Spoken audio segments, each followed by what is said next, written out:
I was coming back from vacation when I seen this on my feed and I watched it. I watched many reviewers talk about it. I heard Samuel Jackson said something about it. I heard Jennifer Aniston said something about this, and that's Marvel films and how he doesn't see that's films and really. I gotta come back from vacation for this. Hi guys, welcome to J77's Entertainment Roundup. For this, really, I think this is the first episode of October. I took a few weeks off to just recharge the battery, spend time with my daughter, my wife, my family, get things done in the house, and just to step away from the internet. I didn't want that to be an addiction and a obsession, my apologies, and just basically basically relax. I don't go too tense up with things that's not of importance. I have a new string on life, and I'm trying to keep that as my major priority and my hobby, just something to do from the wind. With that being said, I am here. I'm back. I'm ready to go. And I'm going to start off with the Martin Scorsese thing because, again, a lot of people are not very happy with it. He did say some stuff that ticked off some people, including those in Hollywood. Even Kevin Smith chimed in on it. So I'm just going to give you my own feeling on this in the best way I could.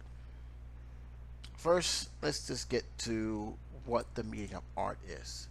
In my opinion, and this is my opinion, not yours, but me. I'm going to keep it towards to me. In my opinion, art is on the eye of the beholder. And like anything else, everyone's taste, whether they like something or don't like something, is going to be towards what they feel is, in their own eyes, articulate. To many people, they can look at Marvel Comics and being a evolution of great storytelling, a great work of art in cinema. Others will just see it as just a comic movie that's not worth their time and effort to see. I have no problem with that. You don't like to see these films, if it's not your taste, so be it. I have no problem with it.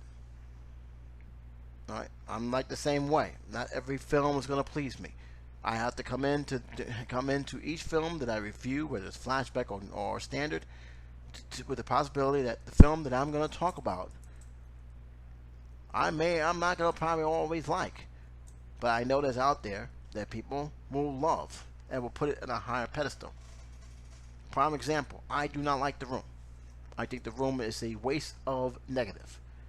It has no coherent story, no balance whatsoever. Yet, to a lot of people who feels those theaters today, go in with spoons in their hands, will go in there and will treat this film as a grand masterpiece, as magnifique works of art. They'll praise the director as a genius.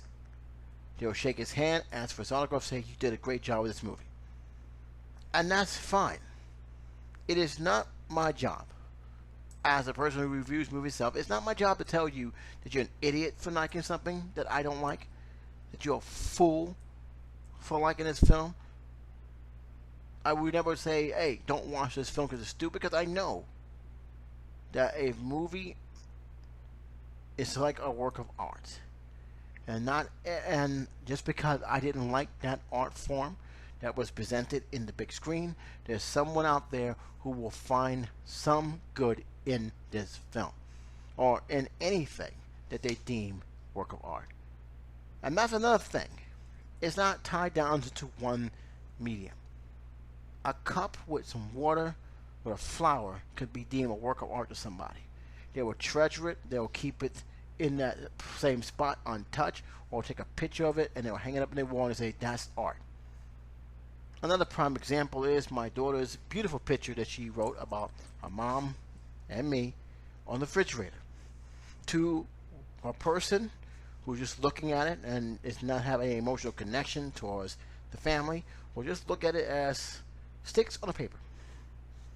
To me, it has a whole different meaning, because that came from a store. That came from my daughter's heart, that she had dedicated time and energy to present to us And to me, that's the greatest gift, and that's the greatest art I can ever have. And that's art that money can never buy. But to you, I cannot be mad if you just see a drawing on a refrigerator door and nothing else. The sentimental value is not, it's not the same as for me and my wife. It's just not. And I don't expect it to be. Why am I bringing this up? Is because the same applies to Martin Scorsese. Now, do I feel he worded the things wrong? Yes. But am I going to scold him for it? No. What I can say, and what I will say, and what I will continue to say is that he does have power that feel the same way, and that's why a lot of people has been shying away from a lot of these award ceremonies, especially after what happened at the Emmys. Oh my God. The people did not like what they saw in the Emmys. I'm going to IndieWire because this is the updated news here. It's been done 7 hours ago as I'm speaking. In Sunday/Monday time, because it's actually 1 o'clock in the morning. Yes, I have a sleeping pattern. It's crazy. But it says here on IndieWire that Martin Scorsese won't back down from his anti-Marvel stance. It's not my kind of thing. I understand what he's saying. Again, not everybody likes anything. It says here Martin Scorsese recently in London promoting his upcoming film The Irishman is not backing down from prior statements that Marvel Cinematic Universe movies are equivalent to cotton candy offering of a theme park. During a press conference this weekend, at the BFI London Film Festival, the Academy Award-winning director said that theater has become an amusement park, according to CNET. That it is all fine. That's all fine and good, but don't involve anything else in the scenes. That is fine and good for those who enjoy the type of films. By the way, knowing what goes into them now, I admire what they do. It's not my kind of thing. It's simply not. It's simply not. It's creating another kind of audience that thinks cinema is that. When I hear this, and by the way, he says something. It was this other statement, not this one, that actually drawn the roar. This is actually much better, kind of, than the one he has said. It's not his kind of thing. I am not knocking him. I think the problem really more as it dawned, because Martin Scorsese is an old school cat when it comes to movies. His storytelling, his creativity is coming from the old style from the 70s and 80s. It worked for him. Not saying that he's a bad director. Not even going to say he's an overrated director. I think he's a great director. I liked Goodfellas. I thought Casino was good. I thought the film he made with Hugo was actually a surprisingly wholesome film. These were good films. But he has a certain style that never changed. And you know what? That's fine. I have no problem with that. If he never do a Marvel comic again, that's fine. The problem is he's just missing it in a way that seemed to come off as snooty and offensive, and a lot of directors, including those who are admired by him, feel a little hurt that they won't give his film a try. And I think another thing that really stems is that he hasn't seen these films, which, if he would have seen these films like Black Panther, the Joker that recently came out, I see where his influence, because some of these films actually have his influence in mind, and see how much they have went through in storytelling, in creativity. I think he was singing a different tune. The problem I think a lot of people have is that he's saying a statement, he hasn't seen these films. And the fact is that he hadn't seen these films, it makes him come out hypocritical. I think if you would have said that, it's just not my taste. I'm not in horror film, but I'm glad they're doing anything. I think people have had less of a problem with that. But how he worded his stuff, especially when he worded it in such a way that's like, wow, you hit it, you really, are very dismissive about this movie. I'm a little disappointed. thing that really got me is that the fact is the way he said this is not cinema. This is pretty much the same way of saying this is not art. And that is simply not true and out of line. Anything is art. Art is not a one-word thing. Same thing with cinema. There are different types of taste for everyone. I may not be a slasher fan. I may not like slasher films, but I know there's a whole bunch of audience that would love to see a slasher film and consider it as a work of art. There are some art films, keep word am I saying, art films, that are so explicit that I can't watch it. That's too much for me. But many people said, this is beautiful expression. Same thing with Marvel, same thing with DC. Though we'll see nothing more than a cartoon, live action cartoon show. Other people see this is a great source of storytelling. Wow, have they stepped up their game over the past few years. This brings me to another thing. I think that he sees Marvel and DC films the same way as many people saw these films in the 80s and even early parts of the 90s, where studios wasn't trying to take it seriously and tell a true story, that they were just warehousing these films in every single time. That's not the case anymore. Yes, the warehouse assembly line style still exists. I wish it didn't, but that's with any movie. Let's keep it real. The Hollywood has not been that great in creativity in years. Maybe even longer. I go back in the 60s, 70s. It took a lot of great directors who went over that box and basically became more than just simply going for the motion. Scorsese is one of them. Scorsese was a daring director who made two films that could have easily been saying, you should make this too realistic. Yeah, but I hate to make it realistic because people need to know exactly what I'm trying to say. Again, I can't get mad at him for saying it. What I can say is the reason why it bothers me isn't much of the comment, it's more the fact is there are more people who think this way, and these are the people who has the power in award shows like the Academy and the Golden Globes, who will probably dismiss films like these because they're not real film, they're not considered real films. They're just popcorn film. We can't take this film seriously. That Black Panther, yeah, we really don't want to nominate that film. And if you think I'm over-exaggerating with this, remember last year when there was a big deal of Best Popular Film? Do you think that was just a coincidence they just want to make a new category? They did this because it was the only, they felt the only way to please both sides is by making another category just for these films alone.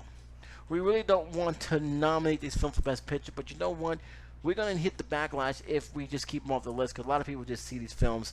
So let's make a separate category where they can get what they want, where Knowledge of There was the most popular film of the year, and it doesn't have to hamper the Best Picture awards. And then when they asked why we wasn't put in the film, we said, well, you got the popular category. What more do you want? And if you think that can't happen, the animation division, the best animation films, that's exactly what happened to a lot of animation films. You want to know why the animation best animation exists? Because number one, a bunch of snooty, butthurt producers was upset that their films was being paired off with Beauty and the Beast. They were livid. They were angry. How could you put this film that I worked hard to over a cartoon film? It's Best Picture, right? So it means what it means. It doesn't say Best Picture of this or Best Picture of that. It just simply says Best Picture. So any movie should be in that category.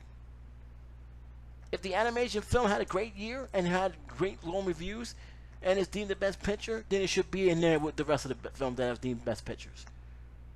But you had so many producers and directors who were so, bent out of shape for an animated film that they had made an animation feature list and basically buried it from ever being put into it. If you look at the gap between Beauty and the Beast and even Toy Story 3, you'll be surprised because that's the last one that got in that list, at least in my eyes, that I know of. The reason why that happened because number one, people started screaming bloody murder. They had forgotten, though, that the Best Picture category has no specific saying. If it was like what the Golden Globes did with their Best Picture category, because they actually got 2 of them, then it would probably make sense. Okay, they be specific. They say this is the Best Picture in these categories. This is the Best Picture in this category. There is no confusion. You know what film most likely to be nominated in each of these categories, and it makes it more of an even playing field right there. They both have Best Pictures, but on this category, the Academy Award don't have that. Best Picture to them means Best Picture, and it's hard to take an award show or any award show seriously when your Best Picture is not showing up on that category, or it's getting snubbed for whatever reason, because whether many people didn't see it, the voters didn't see it, and they don't really care to see it.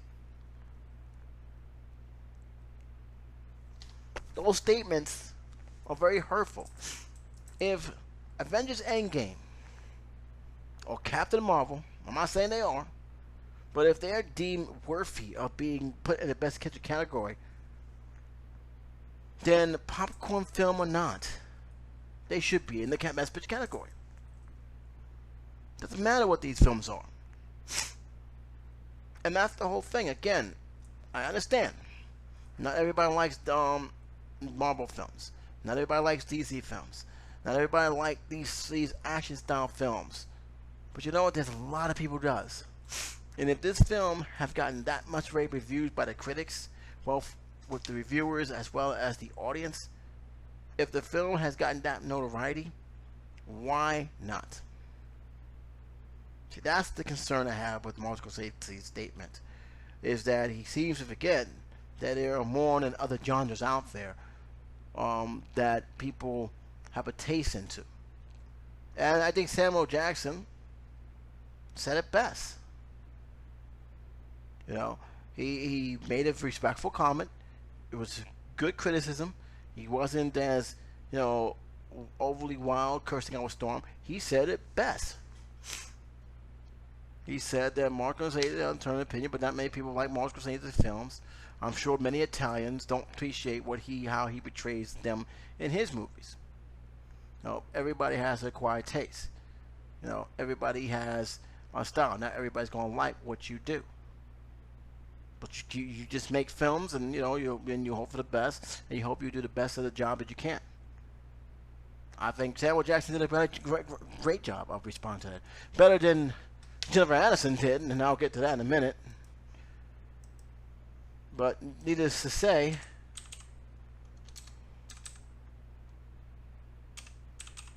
I actually thought that this whole thing got blown up in the wrong way. But nevertheless, I think that. And by the way, in case you know why I'm pausing, it's because I'm looking for that top article. I actually lost it for some reason, but I wanted to get into that real quick.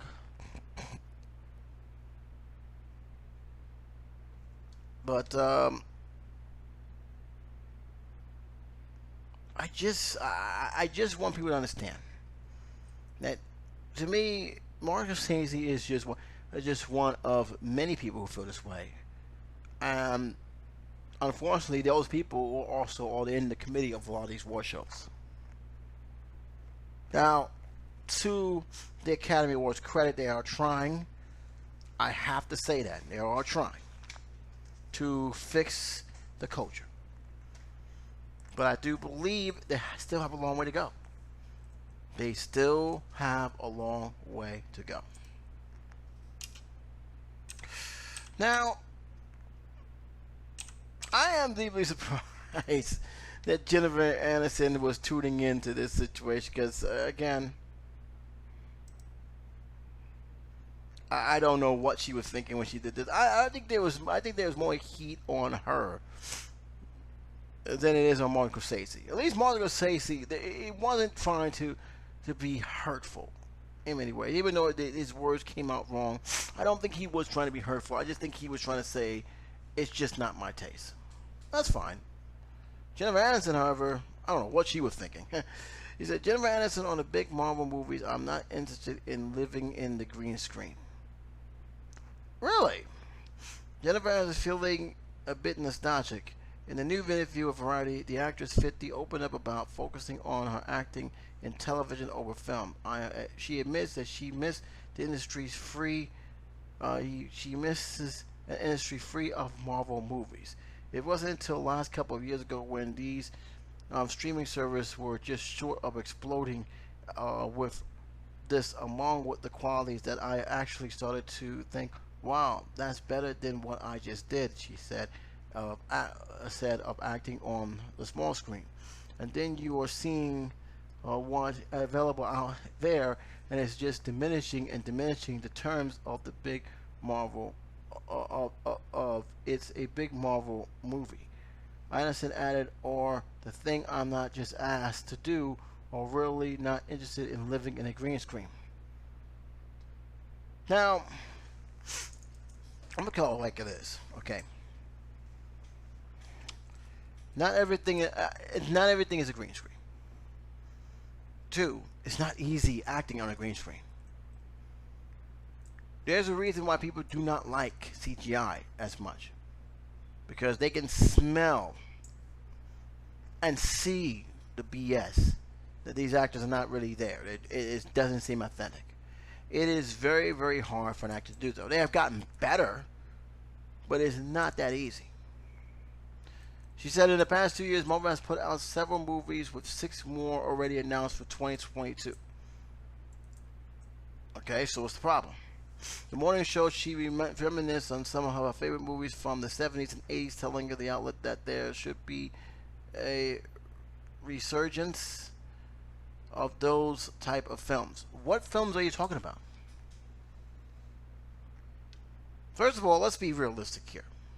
Okay? CGI, no CGI, green screen, no green screen. If the film tells a good cohesive story with good acting, a great cast with a great director who's behind it, it doesn't matter.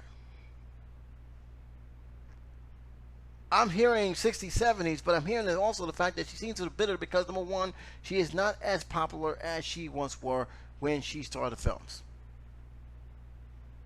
This diminishing the situation.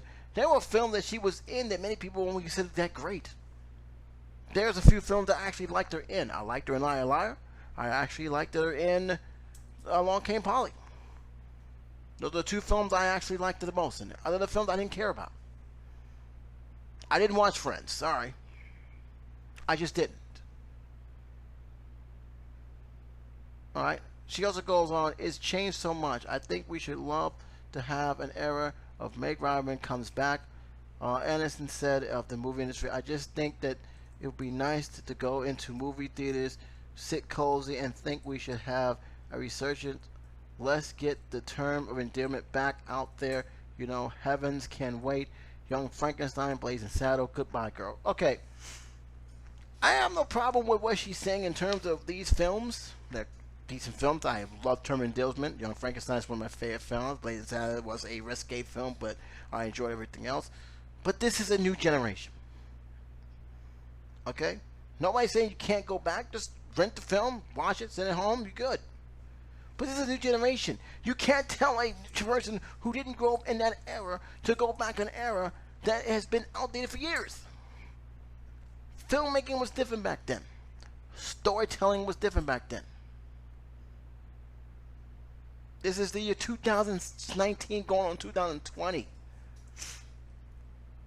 I'm not saying we can't have a drama. I would love to sit down and watch a nice, wholesome drama film, a nice, wholesome love story, a nice, wholesome film, period.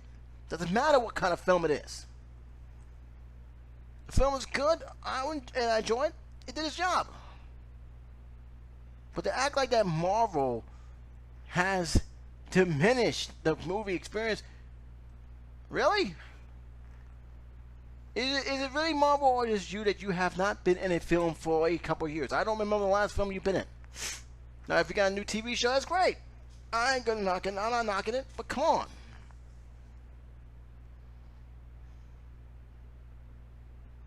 You're mad because of streaming service and people have new ways of getting entertainment? What exactly are you trying to say here?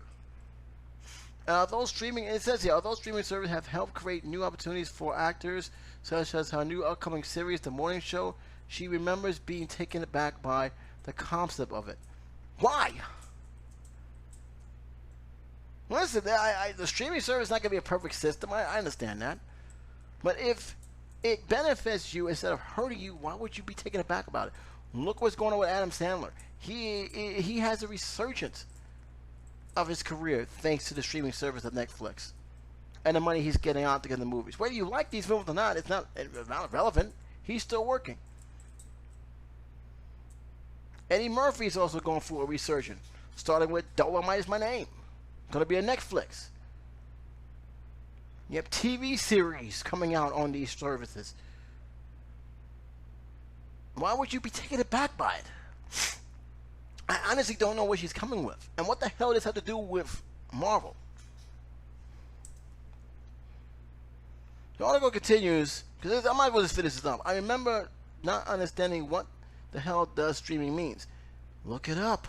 Find out what it is. Ask questions. It's not a bad thing what she said. Oh, what the hell does that stream mean? I'm sure a lot of people was at the time. Maybe myself. What does this mean? How would it change the landscape? Would it change it for the better or for worse?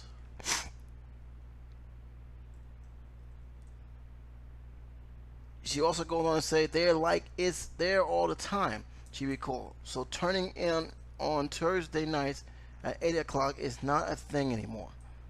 Or you're not going to the bathroom on a commercial break and someone yells, "It's back on." That does not happen anymore. It's kind of sad. Why? That's a good thing. This doesn't make any sense. You're telling me that having a show that you can actually watch without having to worry about missing anything, this concept goes even beyond streaming. What the hell do you think DVR was?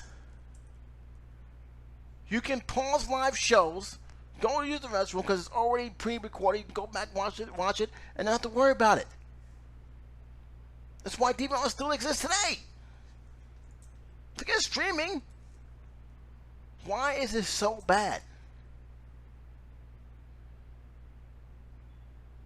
I don't understand where she's coming from. It's like she wants to live back in a time that has been long and gone. That time is gone. You cannot go back. Technology has improved. How we get our entertainment has improved. I don't understand this. In addition to a new show, it seems Edison will be once again working with Netflix, who recently announced a sequel to her Adam Sandler popular comedy murder mystery. So what the series? You are benefiting from this.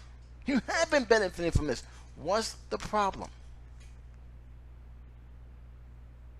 Why? What did anything that you just said here had anything to do with Marvel?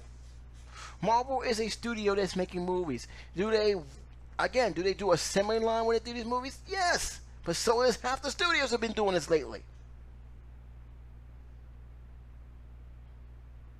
I don't get the problem here. It's like, you guys, it's the same thing with a lot of actors. I mean, she ain't just the only one.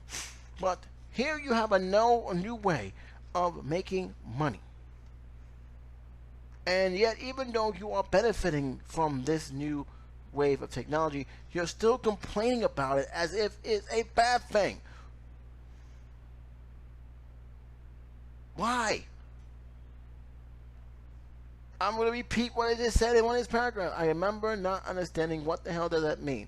They're like, it's there all the time. I recalled, so turning in on Thursday at night at 8 o'clock is not a thing anymore. Or you're not going to be in the bathroom and on commercial breaks and someone yell, "It's back on." That doesn't happen anymore. It's kind of sad. Why? Somebody in the comment section, whether you guys are in Matic Expression or if you guys are at YouTube, please explain why this is a bad thing. I don't understand. I truly do not understand. Technology is going to change. Now, there's another article here that BuzzFeed had. I kept this one on sidelines for a minute.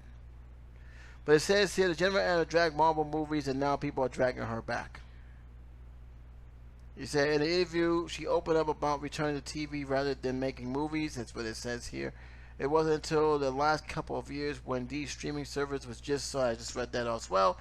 He said, and now that I've seen what is available out there, and then living in a green screen, people, especially Marvel fans, were not here for Jennifer previous shade on Marvel.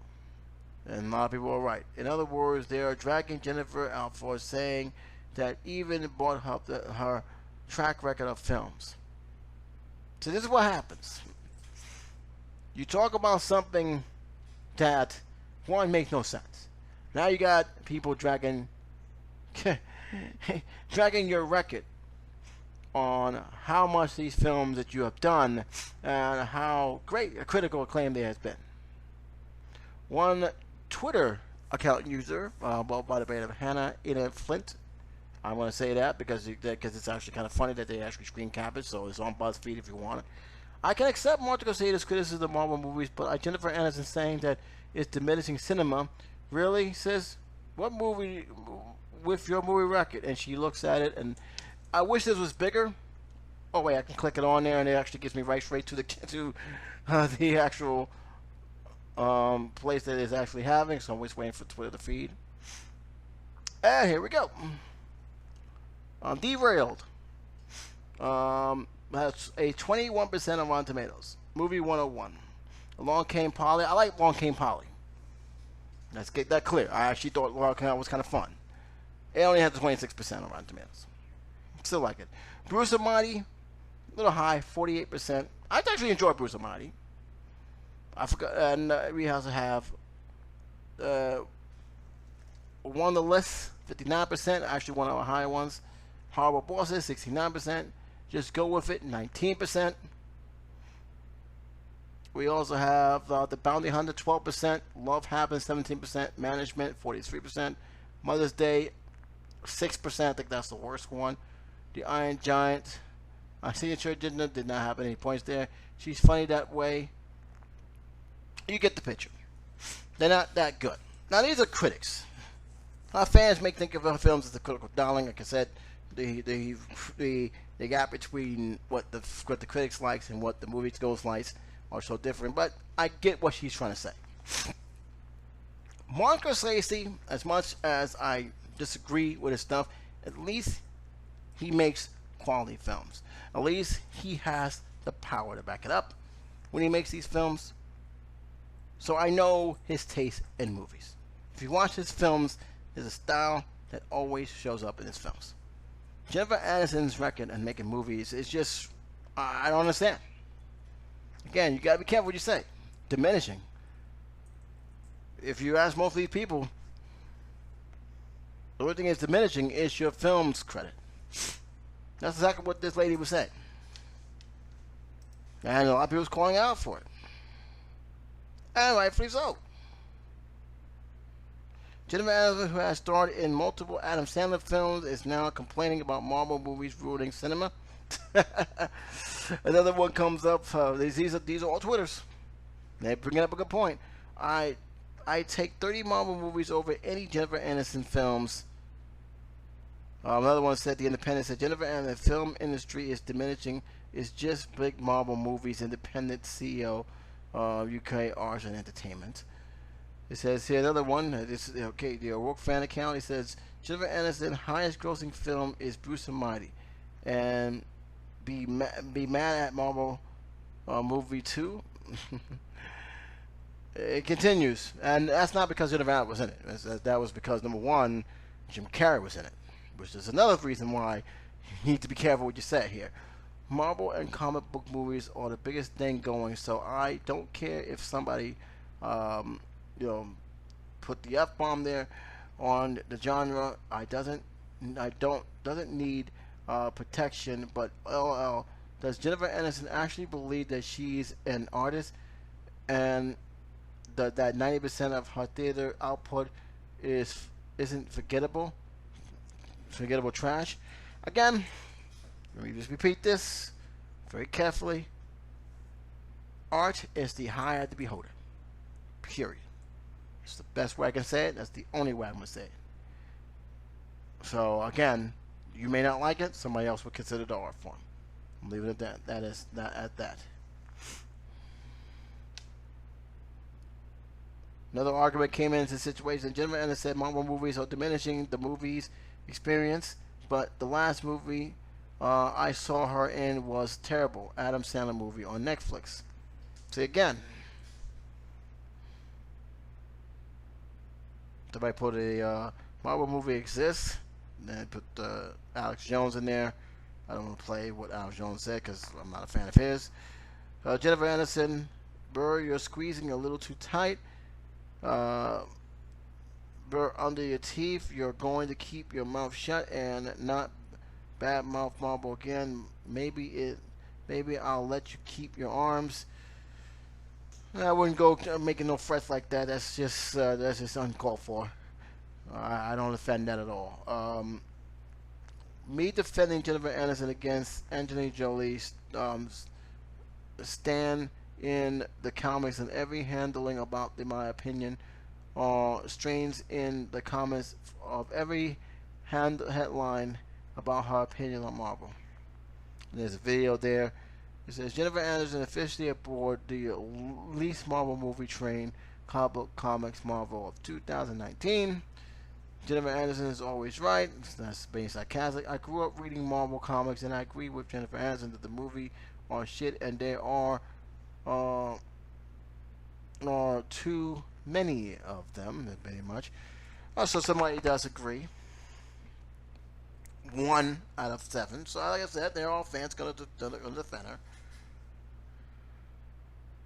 He said so. And the article said, "What do you think about the comments she made?" And again, personally, I think it's stupid. Personally, I think she wants to go back in a time where films were being made that way. It's not going to happen anymore. And it had nothing to do with Marvel. It has something to do with the landscape. Like I said, these are assembly lines now. Most of these films are not being made by the same creativity that we once have gotten. They haven't been made like that in years. The only thing I can say is come out with something that I can enjoy. If I can come out smiling or enjoying or thinking in a positive light, saying, "Hey, this film got me something to think about," you did your job. It's not for me to tell people that our studio and how they approach their stuff is diminishing, because one, it's just ridiculous. I think horror comments was just a little bit crazy. And the fact that she had brought up stuff that just don't make no sense to me. Like how streaming service now you don't have to worry about, not, missing a show. People love that. That is what makes the streaming service so attractive. You go on, you don't have to worry about it. Oh, there's a new episode on, let me click it on. I gotta take care of some stuff. This is where I left off. I'll be back once I finish that. That's done. And once you're back, finish up the rest of the show. You never have to worry about it. I'm missing a single beat again. So I don't know why this has been a problem. Again, it's nostalgic taking over. This is why I said nostalgia is not always a good thing. Again, if you like those films, fine. They're there. Go rent it. Go view it. Go watch it. Go screen it on a special screening. But don't knock our whole entire industry because you feel that you can't do what they're doing. If you don't want to be in a green screen, that's fine. Dumb people, actors can't do green screen. That's fine. I'd rather you say, look, I don't do green screen. I'm not comfortable with it. It doesn't feel authentic and real. You know what I said? Fine. But not everything is about green screen with Marvel films. And the fact that you feel that that's the one that's actually diminishing films, when a lot of people brought about a film that many people didn't like, kind of hypocritical. I'm just saying. I am enjoying wrestling. I have gotten back in the wrestling thing thanks to AEW. And even WWF to an extent, because let's be honest, the fact that they are in this war, so-called war, which I don't think it is. And one, they have NXT, and I like NXT. Actually, because of this, I actually took some of a look at their matches, and I'm enjoying what NXT is doing, and I'm enjoying what AEW is doing. And I think that this is good for the business. And I'm actually not even falling asleep on NWA. I hope they are successful with their new YouTube television channel, NWA Power. Sorry, they want to jump up the words. So there's a lot to be proud of. Excuse me. And as a wrestling fan, that's my cue that I may have to go off early and finish up the rest of this on Tuesday/Wednesday. But needless to say, there are some stuff that people are bringing to my attention. The Hell in a Cell, which I didn't see, so I can't really say anything bad about it if I didn't see it. I do know a lot of people didn't like it. I'm not surprised by it, because that's the same kind of nonsense that kept me away for a better part of 4 years. It's like, okay, this is more about this bad script promo that's lasting longer than the matches itself. Why the hell? What's the point of me watching this if there's not wrestling involved? Wrestling should be the core meat of the product, and it's not.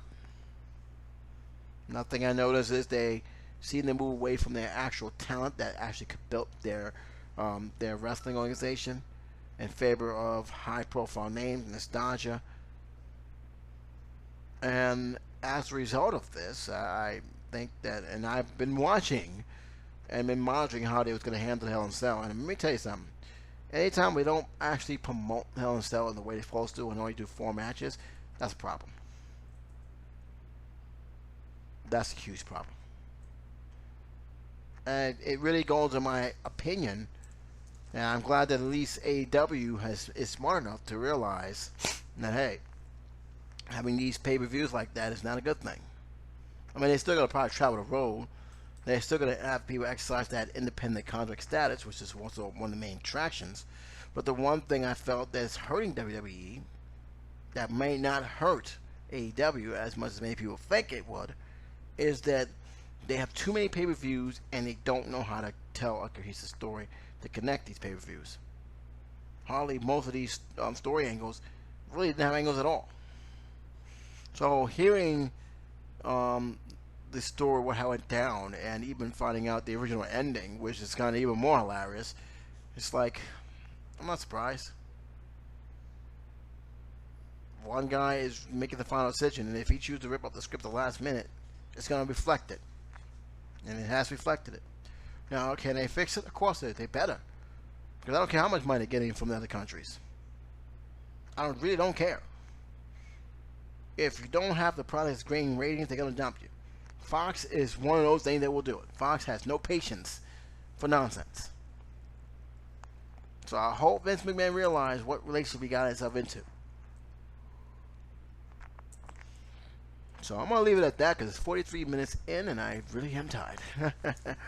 But I want to get to the Blizzard thing. I'll probably make that be a standalone as a midweek show. Because one, I have my feelings on this, but it also pretty much solidifies why you don't put corporations as this human being entity when they're not. But we'll get to it. We'll get to it. Until next time, this is Jay77 saying take care, be safe, and I'll talk to you soon. Bye-bye.